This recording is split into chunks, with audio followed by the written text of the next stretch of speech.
दोबारा के विश्लेषण में अब हम विश्लेषण करेंगे दूसरी बड़ी खबर की, जहां मध्य प्रदेश में इस बार बम्पर वोटिंग हुई है, रिकॉर्ड तोड़ मतदान हुआ है और 77% से ज्यादा इस बार मध्य प्रदेश में मतदान हुआ है।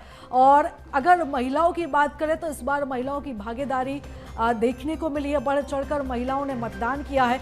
76% महिलाओं ने इस बार मतदान किया है। महिलाओं की भागीदारी को लेकर अब बीजेपी और कांग्रेस दोनों ही दल के अपने अपने दावे हैं।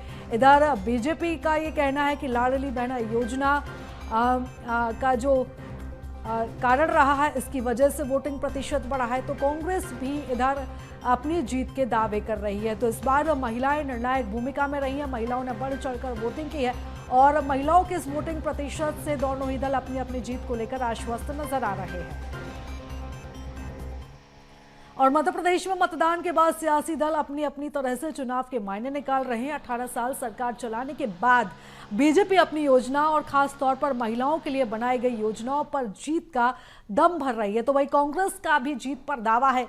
बीजेपी प्रवक्ता शिवम शुक्ला कहते हैं कि बीजेपी इस चुनाव में अपने 18 साल की रिपोर्ट कार्ड के साथ मैदान में उतरी थी, लिहाजा इसको लेकर अब बीजेपी अपनी योजनाओं के सहारे जीत का दावा कर रही है। और खास तौर पर लाडली बहना योजना को मास्टर स्ट्रोक बीजेपी की तरफ से माना जा रहा है।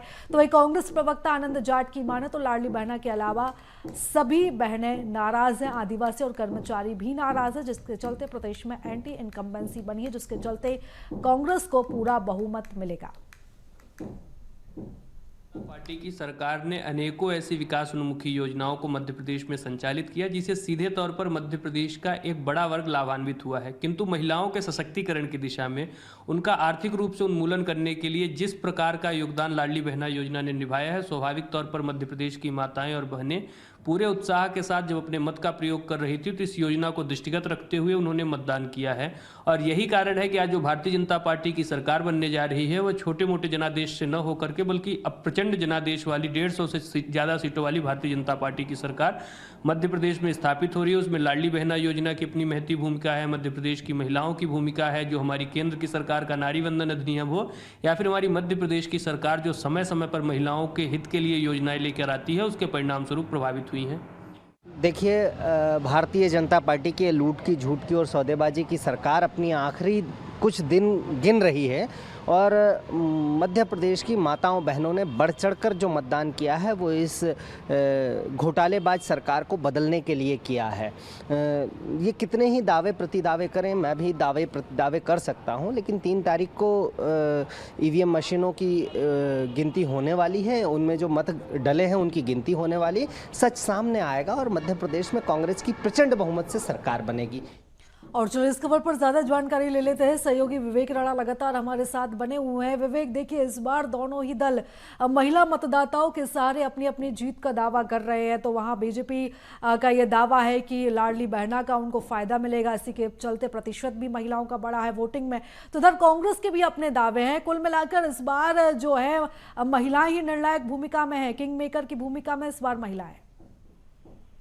बिल्कुल प्रीता, यदि महिला वोटर यानी आधी आबादी की यदि बात की जाए तो लगभग 2 करोड़ के लगभग जो महिला वोटर हैं, और जिस प्रकार से 2023 के चुनावी रण में महिला वोटरों ने आगे आकर जो मतदान किया है और मतदान प्रतिशत बढ़ा है, क्योंकि 2018 के चुनावी परिणाम की यदि बात की जाए तो 74 कुछ जो मतदान प्रतिशत है वो महिलाओं का आया था, और इस बार 76.11 जो मतदान है वो महिलाओं का आया है। यानी कुल मिला के 2% महिलाओं का जो मतदान है वो मध्य प्रदेश में बढ़ा है। क्योंकि बात की जाए मध्य प्रदेश की 45 विधानसभा सीटों की, तो लगभग 45 विधानसभा सीटों में महिला वोटरों ने बढ़ चढ़ के पुरुषों की अपेक्षा ज्यादा मतदान किया है।